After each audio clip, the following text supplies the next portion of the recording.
Gözəl insanlar, hər vaxtınız xeyir olsun. Bugün biz B qrupunu müzakirə edirik və sırf buna görə də mən İtaliya millisinin forması ilə bu studiyaya gəlmişəm. Studiya deyək buna.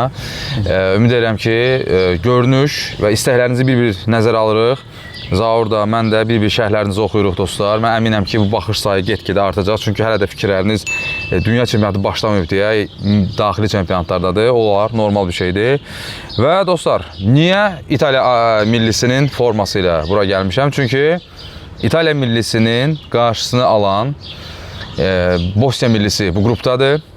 Gözəl bir qrupdur. A qrupu haqqında danışmışıq. Bundan əvvəlki videoda baxa bilərsiniz. Orada biz danışmışıq ki, bunlar eyni planda olan komandalardır. Ancaq A planı olan komandalardır. Pragmatik futbol oynuyorlar. Amma bu qrup rəngarəng qrupdur. Ona görə də başlayırıq dostlar və İtaliya millisinin qarşısını alan Bosniya haqqında danışacağım. Mən şəxsən onları axıra saxlamışam. Deyəcəyim bəzi şeylər var. Bosniya haqqında Zaur, sən nə demək istəyirsən? Mən də hamınızı salamlayıram. Doğrudan da B qrupu çox maraqlı qrupdur. Bosniya ilə bağlı isə onu deyə bilərəm ki, Bosniya deyəndə ilk ağla gələn adam Edin Dzeko'dur. Bəli. Bu adam, yəni müharibənin içindən çıxan, yəni müharibənin bütün üzünü görən bir adamdır və özü də dediyi kimi mən uşaqlıq yaşamadım, uşaqlıq görmədim. Xorvatiyadakı Modric kimi. Modric kimi bəli, bənzərdir taleyi. Ancaq bir an olsun belə futboldan qopmadım. Hətta gözümün qabağında deməli futbol oynadığım dostlarım öldülər. Biz məcbur qalıb çətinliklərlə, ölümlə üz-üzə qaldıq, amma mən futboldan qopmadım. Və həmin Bosniya millisi də və Bosniya millisinin əsas oyuncusu, kapitanı Edin Dzeko da komandanın xilaskarı, bir ümididir. Sanki bütün komanda onun ətrafında birləşib öz mübarizliyini göstərir. Və Bosniya komandası bu günləri göstərdilər ki, necə ki müharibədə göstərdilər, eləcə də futbolda göstərdilər ki, onlar dayanmırlar, mübarizdirlər və son damla qanına kimi oynayırlar. Əsl komandadılar. Bəli. Və yeri gəlmişən Edin Dzeko'nu el dili ilə desək, spisat eləmişdilər. Amma o getdi, komanda Schalke ilə müqavilə imzaladı və Bundesliga-nın oyuncusudur artıq. Bəli, bəli, Bundesliga-ya çıxartdı komandanı. Bu arada Bosniya millisinin qapıçısı da Vasil Sankt Paulin qapıçısıdır. O da az qala 2-ci liqaya təzədən qayıdırdı. Amma post-shot üzrə Bundesliga-nın ən yaxşı qapıçılarından biridir. Bunu da demiş olaq və keçirik oyunlara. Zaur, sən müharibədən danışdın. Müharibə olmasa da başqa bir məqam var. Məsələn, Kanada millisinin də əsas fiquru kimdir? Alfonso Davies'dir. Davies'ə sual vermişlər. Bilmirəm, artıq neçənci Bundesliga-nı qazanandan sonra Çempionlar Liqasını bilsən ki qazanıb. Sual vermişdi dostları, o bilsən də tez-tez yayımçılıq da eləyir.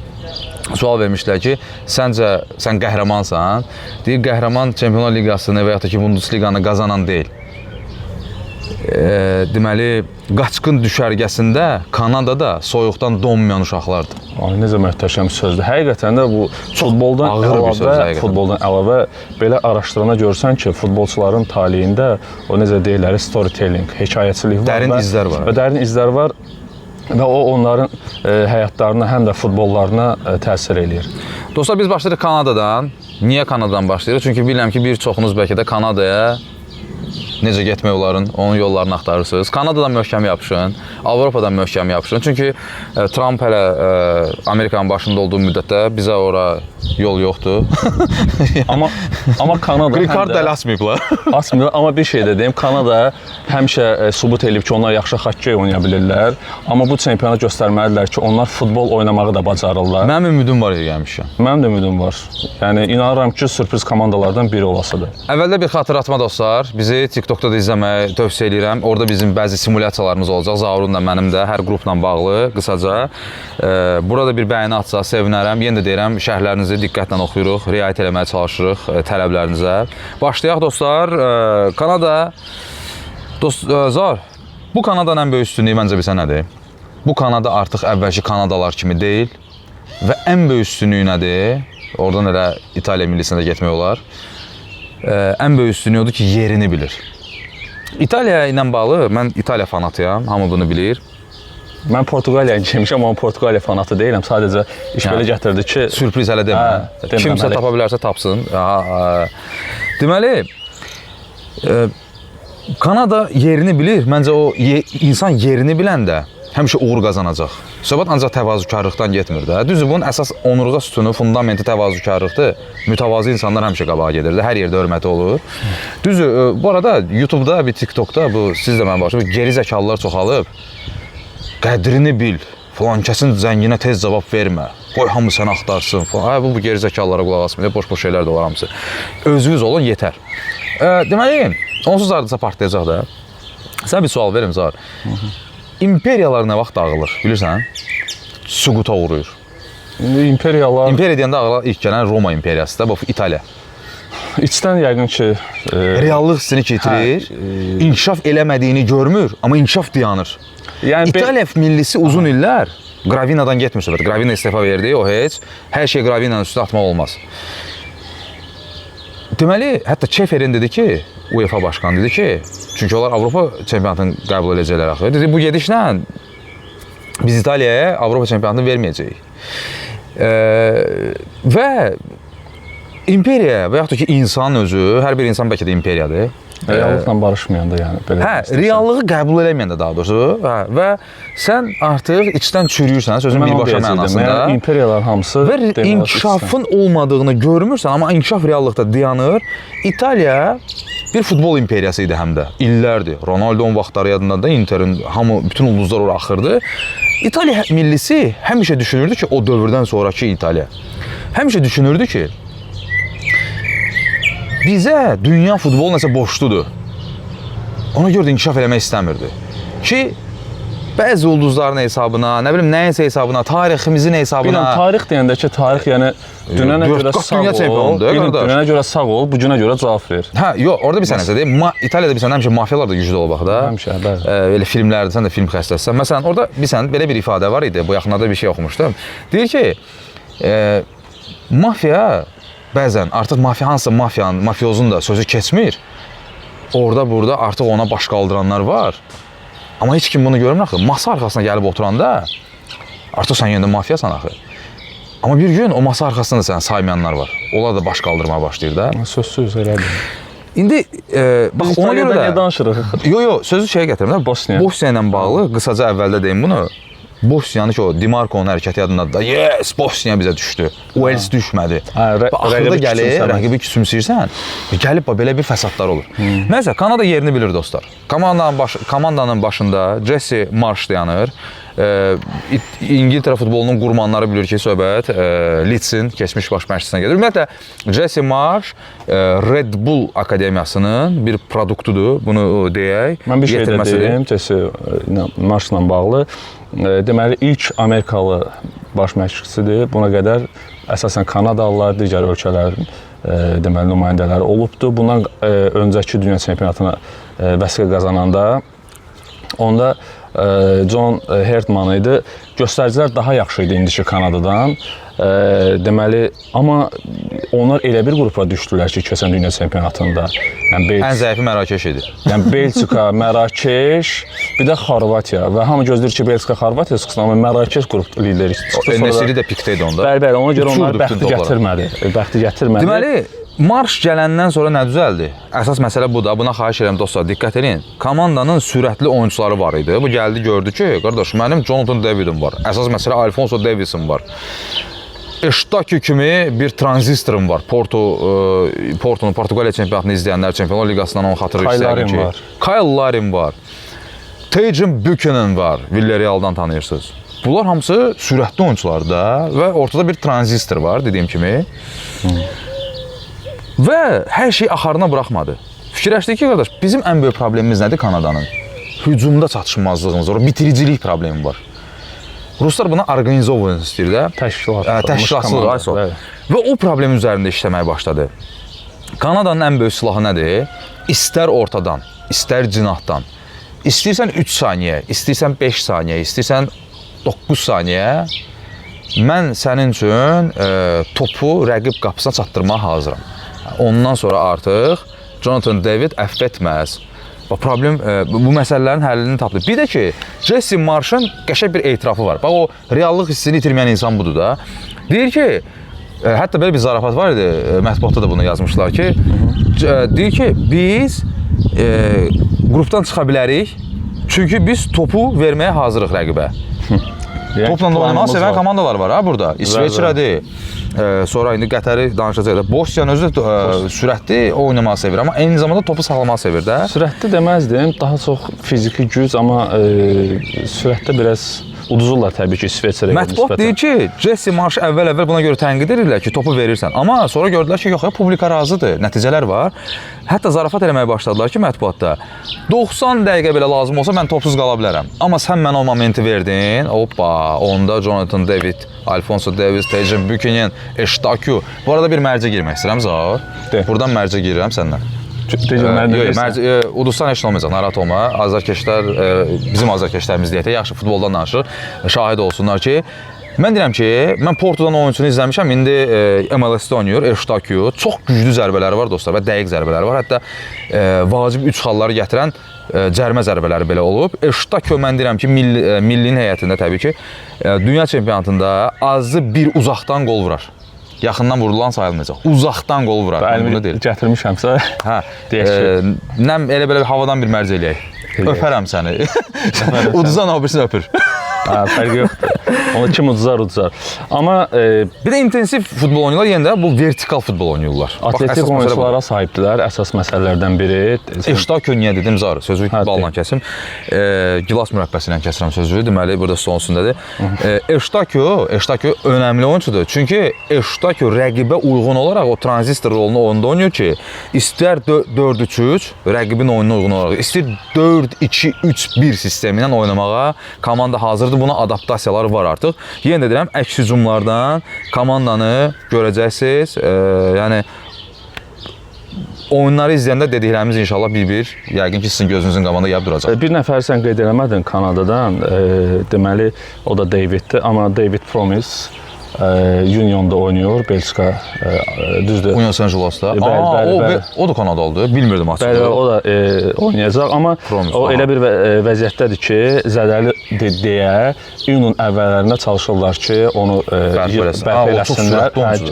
Boyu da hündürdür, çox yaxşı çıxışları da var. Galatasaray ilə oyunlarda da. Bəli, çox yaxşı. Mən bilmirdim o Kanadalıdır. Onu da üstünlüyü var. Bir də ki, bu il deməli çox yaxşı özünü göstərən İsmail Kone var Sassuolo'dan. Sonra Kaylarin dedik, Alfonso Davies təbii ki. Alfonso Davies düzdür, demək olar ki, Bavariyada keçirdiyi mövsümün hardasa bir 15 oyunu oynamayıbdı. Apreldən bərpa olunubdu, zədədən qayıdıbdı. Amma elə bir oyuncudur ki, hər an zədələnə bilər, komandanı pis vəziyyətdə qoya bilər. Amma zədəli olmasa, komandaya fayda verəcək oyuncudur. Yəni, sol bek deyil də, elə bir Roberto Carlos'dur. Yəni, hər an qol vura bilər, komanda üçün bəzən zarafat vardır ki, Usain Bolt'dan sürətlidir hətta. Çox sürətli futbolsudur. Jonathan David dediyin kimi, Jonathan David də bitiriciliyi çox möhtəşəmdir. Yeri gəlmişən Kanada futbolunda ən çox qol vuran oyuncudur. 39 qolu var. Elə Kaylarin də ondan sonra gəlir 30 qolla. Və çox maraqlıdır ki, bu siyahıda Alfonso Davies də var. 10-cu yerdə 15 qolla, deməli 15 qol olması. Yəni çox maraqlıdır ki, müdafiəçi də var. Bu onların 3-cü dünya çempionatıdır. Deməli, bu dəfə yəni ev sahibidirlər deyə qatılırlar. Keçən dəfə dediyim kimi daha yəni mübariz bir komanda var idi. Yəni, bu qədər sayla məncə onsuz da düşəcəkdir. Düşəcəklər, amma mən onlardan sürpriz gözləyirəm açığı deyim ki. Ən yaxşı 3-cü kimi məncə ən azı çıxa bilər qrupdan. Mən hətta 2-ci yer kimi görürəm. Gözləyirəm ki, 2-ci yer kimi çıxsınlar. Yəni mən hətta sonradan yəqin ki, sonda deyəcək kimləri görürük qrupdan çıxası. Və dediyim kimi atletik oyunçuları var. Sürətli reydlərlə komandaya, digər rəqiblərə baş ağrısı yarada bilərlər. Bu ilki deməli 2025-ci ilin sonlarında kifayət qədər ciddi rəqiblər US, Rumıniya, Venezuela qalib gəliblər və 2026-nın deməli ki, yoldaşlıq görüşündə heç birisi oynayıblar. İslandiya ilə, bir də Tunislə 2-0 müvafiq olaraq və deməli ev sahibi olduqları üçün əlbəttə ki, bütün ev sahiblərinin üzərlərində baskı olur. Çünki azərkeşlər, fanatlar nəsə istəyirlər bunlardan. Bir dənə də bir şey deyim, bunu qeyd eləmədik. Oyunlar elə bir məkandadır ki, Vancouver, Toronto 3300 kilometr məsafədir. Düzdür, oyunlar arasındakı gün 5-6 gün fərqlə oynayırlar, amma 3300 kilometr fərqlə bu Qardaş, onlar Bakı-Sumqayıt yolu ilə probkada oturmurlar. Bildim, yəni Sürətli qatardan yorğunluq, tutmuş, bir də ictimai nəqliyyat, hava nəqliyyatı ideal vəziyyətdədir. yəni hava nəqliyyatı ilə onsuz da məcburdur getməyə. Hava nəqliyyatı getməsələr 4000 kilometrdən çox getməlidirlər, amma yəni bu qatar üçün problem yarada bilər, amma Avropa komandaları üçün orada oynamaq problem yaratmaz. Vancouverlə Torontoda fərqli yəni hava iqlim şəraitidir. Buna Avropalılar İsveçrə, Bosniya dözə bilər, Kanada onsuz da öyrəşib, amma qatar üçün problem ola bilər. Yəni bunu da istədim qeyd edeyim. Amma istənilən halda mən Kanadadan sürpriz gözləyirəm. Mən hətta 3-cü yer yox, 2-ci yer kimi gözləyirəm ki, onlar qrupdan çıxsınlar. Dostlar, keçirik İsveçrə millisinə. Zar, burada qısa mən təklif edirəm danışaq. Çünki İsveçrə haqqında çox danışmaq mənasızdır. Məncə Niyə mənasızdır? Yox, çox danışmaq mənasızdır. Çünki birmənalı birinci yerdir mənə görə. Mənə görə də birinci yerdir, sabit komandadır. Primitiv bir misal gətirim sənə. Açdın, baxdın. Qardaş, bu komanda təsnifat mərhələsində 2 gol buraxıb. Catenaccio oynayırlar, bunlar 100%. Bir də İspaniya deyəsən buraxıb 2 gol. Bunlar Catenaccio oynamır axı. Bunlar nə oynayır? Hücum futbol oynuyorlar. 2 gol bırakıblar. Bu komandanın gücünü göstərir. Müdafiədə elə belə oyunçular yoxdur axı. Yox, ondan da başqa. Qapıçının özü də idealdır. Qabaq. Gregor Kobel haqqında əməlli başlı memlər düzəldirdilər də. Stuttgartda, Hoffenheimdə elədiyi səhvlərə görə də. İndi adam, məsələn, Donnarumma çıxışda bilirsən də çox zəifdir, rəzil səhvlər eləyir. Sən elə ancaq İtaliyada misal çəkirsən. Danışmalıyıq da, dərdimiz odur. Amma sənə bir şey deyim. Kobel qabaq, o lentочка deyirlər, xəttə çox ciddi səhvlər baxırdı. İndi onu o qədər düzəldib ki, ideal belə Avropanın ən yaxşı qapıçılardan biri. Sommerdən sonra çox yaxşıdır. Qardaş, Sommer artıq birinci qapıçı deyil, xəbərim Kobeldir qapıçı. Yox, bilirəm. Yəni deyirəm ki, Jan Sommer artıq elə bir adamı ötürüb ki, etibarlı əllərdədir. Ölənlərin rəhmət. Bu bir. İkincisi, əsas məsələ Hakan Yakın, yox, Hakandır, Murat Yakın. Hakan qardaşlar. Hə. Murat Yakın o qədər ideal analiz edir ki, rəqiblərini. Deməli, o boşluqları tapır və ora o qədər maksimum başlayır döşəməyə. Və sən bir anlıq nakauta gedirsən. İsveçrə komandası doğrudan da elə bir komandadır ki, son 3 dünya çempionatında yəni çox rahatlıqla deməyim, yəni qrupdan çıxmağı bacarıblar. Bunu deyim. Qrupdan çıxmaq yəni minimum proqramdır. Hə, proqramdır. Yəni çox sabit komandadılar, çox yaxşı futbol oynayırlar. Komandanın lideri Granit Xhaka var. Transistor yeri gəlmişkən yenə də. Hə, Bayer Leverkusendə 11 ulduzu parladı Arsenaldan sonra, çempion oldular. İsveçrə millisi hücuma keçəndə hamı ən azı 2 şeydən birini görə bilər. Nədir deyə bilərsən? Ya Xhaka kiməsə qışqırır, ya da ki işarə barmağı ilə konkret yönləndirir. Kiməsə yönləndirir. Konkret yönləndirir komandanı. Müdafiədə çəkiləndə, hücuma da gedəndə komandanı yəni bir dirijor kimi yönləndirir. Bax abi, Dan Endoy var. Nottingham Forest'dadır indi. Qabaq Bolonya'da idi. Endoy möhtəşəm oyunçudur. Həqiqətən İsveçrə çapında çox qəşəng oyunçudur. Möhtəşəm sezon keçirən Noah Okafor var. Bir anda Leedsdə qol krallığına az qala oynayırdı. Calvert-Lewin'i kölgədə qoymaq istəyirdi. 5 tur səhv etmirəmsə ardıcıl qol vurmuşdu. Sonra qocalmaq bilməyən Breel Embolo var. Breel Embolo, bəli. Embolo ilə bağlı sənə bir şey deyim. Bir dəfə bunu bizim daimi izləyicilərimiz bilirlər. Bir dəfə bir şey belə mini tapşırıq vermişdim izləyicilərimizə ki, oturun. İndi Nitsada da səhv etmirəmsə, yoxsa Render. Monacodan Reyna keçir. Monaco kimlənsə oynayırdı. Dedim uşaqlar, sizdən xahiş edirəm, bir dənə oturun, sırf Embolonun hərəkətlərinə baxın. Nəyə konkret olaraq? Bu dünya çempionatında da xahiş edirəm ona baxın. Offside xəttini, yox, millin oynayırdı, əstəğfurullah. Millin oynayırdı. İsveçrə kimlə oynayırdı, unutdum. Amma bilirəm ki, Rusların sözü var, Rubilova gedirdi, tappatarap gedirdi. Emboloya pas atdılar, Embolo qaçmadı. Amma orada offside çox cüzi offside idi. Adam, yəni pensiya vaxtı mən artıq Embolonun nə işlə məşğul olacağını bilirəm. Adam %100% yan xətt hakimi kimi işləyə bilər. İnanılmaz sezgisi var. Və epizodun təkrarını göstərdilər, offside idi. Və kommentatorlar, rus şərhçiləri artıq başladılar mərcə girmək ki, dayan görək bunun axırı hara gedir. 2 ardıcıl elə epizod oldu, Embolo yenə qaçmadı. Sonra elə vəziyyətdə qaçdı ki, yenə də offside kimi görünürdü, amma offside yox idi. Embolonun çox üstün tərəfləri var. Yəni nədir? Bitiriciliyi möhtəşəmdir, bunu bilirik. Hava toplarına bir də ki, təhlükəli olduğuna görə istər-istəməz müdafiəçilər daha çox ondan məşğul olmağa çalışır və elə də komanda yoldaşları boşluqda qalır. O da elə bir vəziyyət yaradır ki, komandaya nə lazımdır? Qol. Ayso, komanda yoldaşları kimdir özdə? Komanda yoldaşları Okafor, Danendoy. Hoppala. Sən Embolo çəkdisə, sən Johan Manzambi niyə demirsən Freiburgda oynayır? Dünən Freiburgda, biz bunu ayın 21-i çəkirik. Dünən Freiburgun heyətində deməli Aston Villa'ya qarşı oynadı. Kimi əvəzlədi? Freiburgda Suzuki adında bir oyunçu var. O zədələnəndən sonra 4-5 oyuncu zədələnmişdi. Hamı başını tutdu ki, Julian Schuster başını tutdu ki, biz neyəcəyik bunsuz? Çox önəmli oyuncudur. Manzambi gəldi, yoxluğunu hiss etdirmədi. 7.7 reyting minimum alıb. Yox, Manzambi həqiqətən bu mövsüm yaxşıdır. Və işlə 7-ci yerdə bitirdi Freiburg.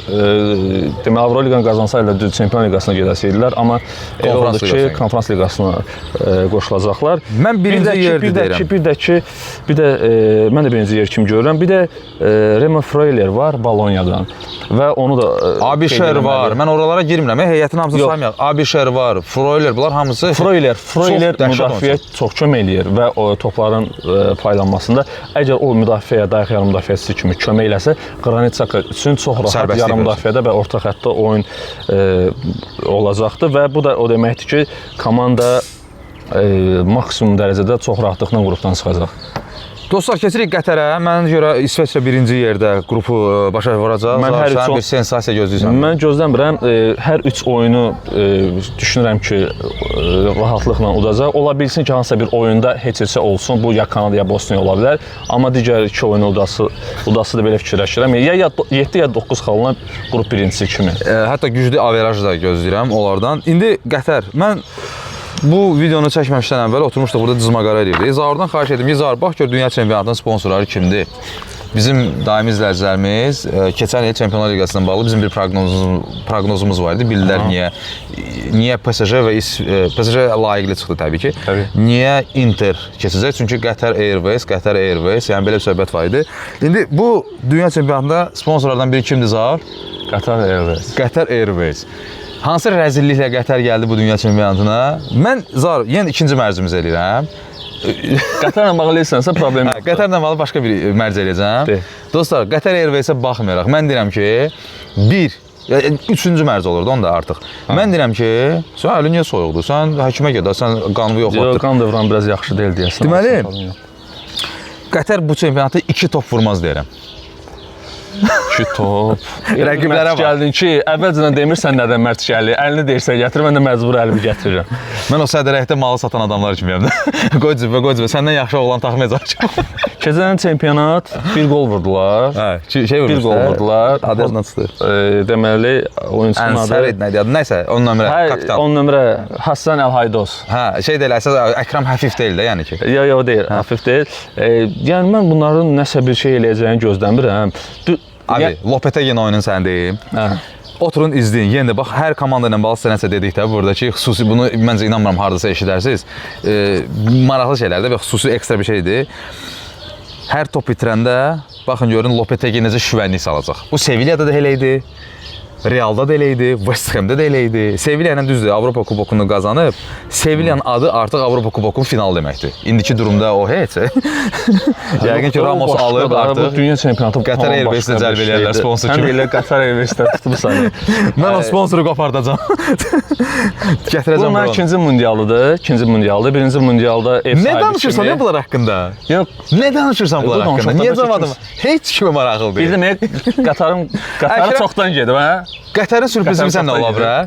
Afif bu dünya çempionatına Marouane Fellaini və yaxud da ki Axel Witsel kimi o prическasını qırxıb gələr. Vüsal Stilin yanına girər, crop saç. Təsəvvürsən, Əkrəm Afif gəlib oturub xırdalanda Vüsal Stilin yanında. Vüsal Stili qadir. Hardan gəlirsən inşallah? Əl də belə. O da deyir ki, Qətər. Elhamdülillah Qətər. O da deyir ki, fikir nədir inşallah? O da deyir ki, Vüsal Stili, hardan izləyirdiniz bizi?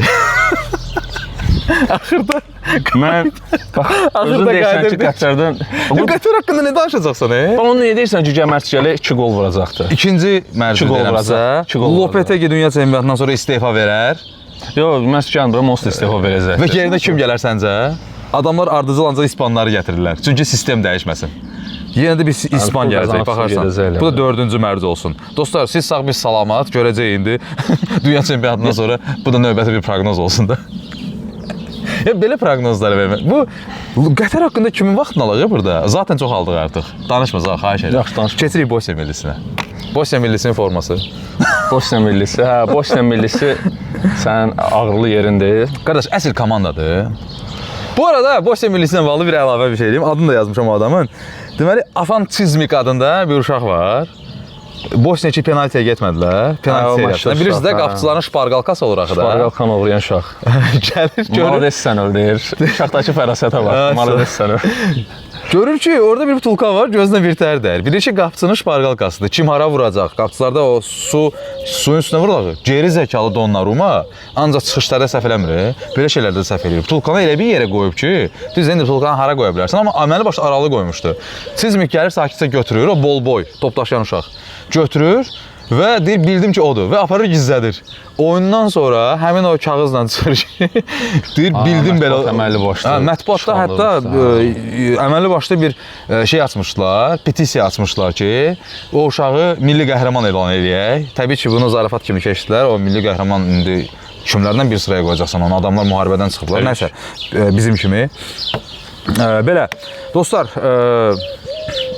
hər şey bilirsiniz bu milli haqqında. Yenə də video uzandı məncə Zaur. Zaurun bu hissədə Zaura yük düşəcək. Mən sadəcə sizə bir şey deyəcəm. Bilməm Zaurun onu qeyd edib yoxsa yox.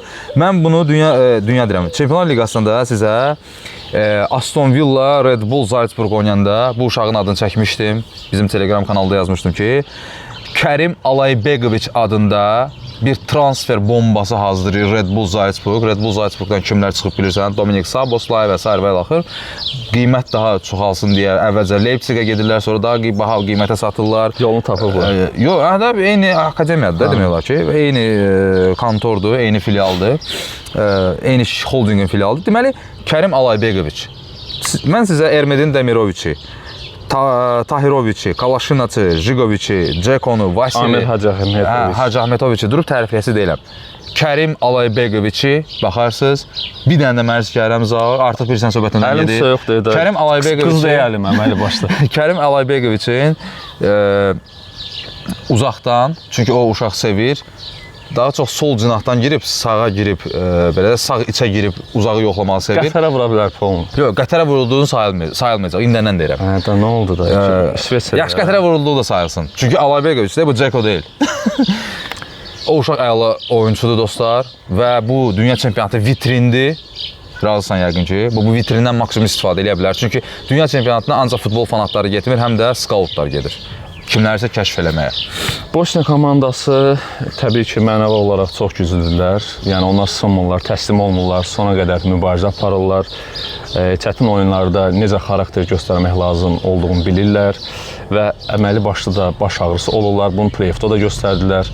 Söhbət əsl komandadan gedir. Bəli, play-offda Edin Dzeko'ya yenə qayıdırıq. Edin Dzeko səhv 86-cı dəqiqədə o isə qol vurdu və 40 yaşında belə göstərdi ki, min cavana dəyərəm. Daha sonra İtaliya oyunda 120 dəqiqə meydanda qaldı. Əsl mübariz, kapitan kimi mübarizə apardı.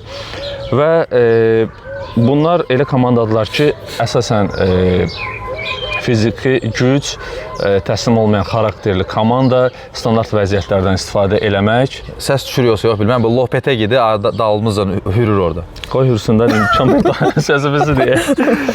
Yəni, amma hansısa bir komanda, sürətli bir komanda Bosniya qarşısında İsveçrə kimi oynayarsa və yaxud da Kanada kimi, onda çətinliklərlə üzləşə bilərlər. Bosniya sürətli vertikal hücumları sevir. Niyə də yox? Çünki asma eləcəyən adamlar kimdir? Ermedin Demiroviç, bir tık arxada oynayan və Edin Dzeko başla oynaya bilən oyunculardır. Və ona görə də o sürətli vertikal hücumu sevən komandalar arxada boşluğu verirlər. İsveçrə ilə bağlı ciddi problem ola bilər. Ən böyük problem ola bilər Kanada ilə bağlı oyunda məncə o problem ola bilər. Çünki 70-in 30-a 30% ortadan oynayırlarsa, indi mən rəqəmləri özümdən atıram, oyunlarını izləyən biri kimi, əsasən cinahları işlədirlər, başnaqlar. Hə, həqiqətən də standart vəziyyətlər əsas üstünlüklərdir dediyim kimi. Bir də ki, təbii ki, bəzən olur ki, komandalar rəqib nə oynayırsa ona uyğun da oynayırlar. Yəni taktiki gedişi dəyişə bilirlər. Yəni bu istisna deyil. Amma Bosniyanın zəif tərəfi odur ki, bunlar stabil oynamırlar, dəyişkən komandadır. Bəli. Və hər an yəni dəyişkən futbolla azarkeşlərini üzə bilərlər. Bu bir mənalıdır. Amma yenə də mən belə bir söz deyim, bu deməli Keçdik sıralamaya 1 2 3. Bosniya azarkeşlik eləyəcəm. Çox çətin qrupdadılar, amma Bosniya bilirsən ən çox kim azarkeşlik eləyəcək? Bosniya yəqin ki, Qatar azarkeşlik eləyəcəm. Yox, Bosniyaya kim ən çox azarkeşlik? Bosniya ən çox kim azarkeşlik? İtaliya tifoziləri. Dimarko'nun acığına, Bastoni'nin acığına, deyəcəklər əsl komanda. Hə, onlar da var da, hə. Bir İsveçrə, yəqin razılaşarsanız da o. Bir İki paralel gedək. Bir İsveçrə. 2-yə kimi qoyursan? 2 Kanada mənim fikrimcə. Kanada ev sahibi olaraq mən Bosniyanı qoyacam 2-yə. Mən Ən yaxşı Kanadadan 3 qoyuram. Kanada. Mən 3-cü yer Bosniya və 4-cü də outsider təbii ki, Qatar. Və hər üç komanda sevinir ki, 4-cü yerdə Qatar Airways. Bunların komandasıdır. Qatar Airways. Qatar bunların rəqibidir, onu çox seviniblər. Azalına bax dünya çempionatına sponsorluq edəcək. Bəlkə biz də getdik. Belə dostlar, bizim deyəcəklərimiz bu qədər. Uğur olsun. Allah əmanət olun. Biz də gedək yavaş-yavaş C qrupunu analiz eləməyə. Yenə də sizin dəyərli fikirləriniz, iradlarınız, şərhləriniz bizə çox maraqlıdır. Öpürəm. Allah əmanət olun. Mən də sizə təşəkkür edirəm. Həqiqətən də sizin təklifləriniz, fikirləriniz bizim üçün önəmlidir. Deyin, biz də süzgəcdən keçirək. Amma nəsə bir, tutaq ki, problem varsa və yaxud da nəsə bir səhv gördünüzsə, onları da yaza bilərsiniz, problem deyil. Heç kəs səhvdən xali deyil. Hər birinizə uğurlar. Sağ olun, salamat qalın.